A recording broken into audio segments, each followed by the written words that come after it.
हमारे मोदी जी हैं नेता बीजेपी के कि भगवान भी वेतनमान नहीं दे सकता है। आप उस बयान को निकाल के कोट करिए। समाज के लोग हैं, आप पढ़ाई के लिए जा रहे हैं, एक परीक्षा से क्या घबराना। एक IAS IPS होता है, फिर से परीक्षा दे के पास कर सकता है क्या? IAS IPS का काम पढ़ाना नहीं है।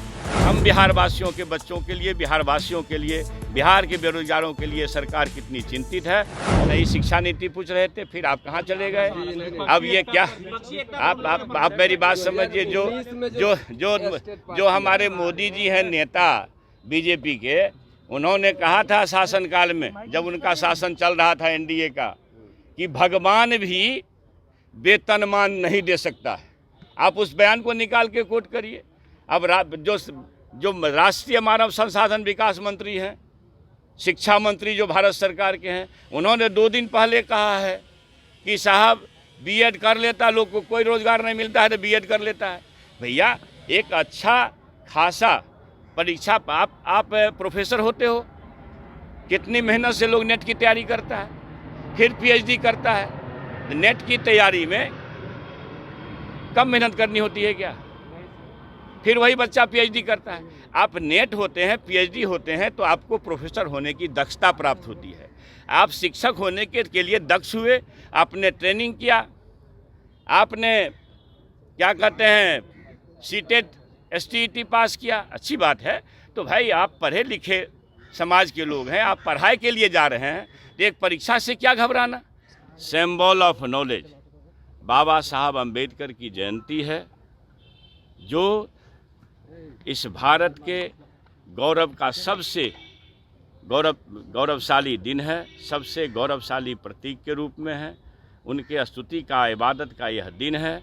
आज उनके सिवा कोई दूसरी चर्चा करना बेईमानी है। और मैंने ये कहा कि सिंबल ऑफ नॉलेज मैंने नहीं कहा, हमने नहीं बनाया, दुनिया ने बनाया। आप गूगल पर जाओ, ज्ञान के प्रतीक खोजना, अकेला एक ऐसा महारथी का नाम आएगा जो भारत भूमि के सबसे बड़े कर्णधार के रूप में नाम आएगा।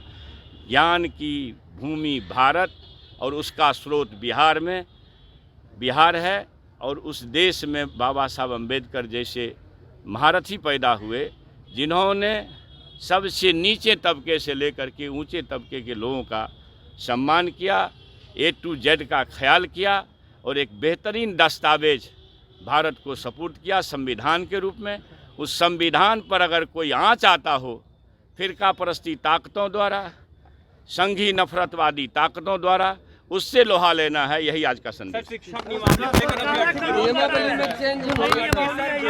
नियमावली में बदलाव होगा सर। अब एक चीज बताइए, गुणवत्तापूर्ण शिक्षा देना, गुणवत्तापूर्ण शिक्षा देना इस सरकार का संकल्प है।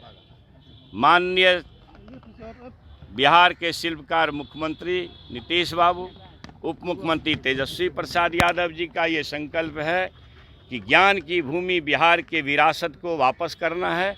तो गुणवत्तापूर्ण शिक्षा देने के लिए हम अपने बच्चों के लिए, अपने राज्य और देश के तरक्की के लिए एक बेहतरीन शिक्षा कैसे दे सकें, इसके लिए यह सूत्र आया है, यह नियमावली आया है। इसमें अगर किसी ढंग का कोई नुस्ख निकालते हैं तो यह उचित नहीं है। और फिर से मैं एक बात कहना चाहता हूं कि जो हमारे शिक्षकगण हैं, नियोजित शिक्षक, आपका काम शिक्षा देना ही न है, और अपने कोर्स को जिसको आप पढ़ाते हैं, रात दिन जिसके लिए आप शिक्षक हैं, और जिन बच्चों को आप पढ़ाते हैं, उस कोर्सेज में से कुछ सवाल अगर नियमित होने के लिए, एक कितनी बड़ी बीमारी इस महागठबंधन की सरकार ने दूर की है। आप नियोजित थे, आप राजकर्मी के दर्जा में जाएंगे, आपको सारी सुविधाएं मिलेगी और अच्छा वेतनमान होगा। तो इस परिस्थिति में और कोई यह कह दे, आज किसी नेता का बयान सुन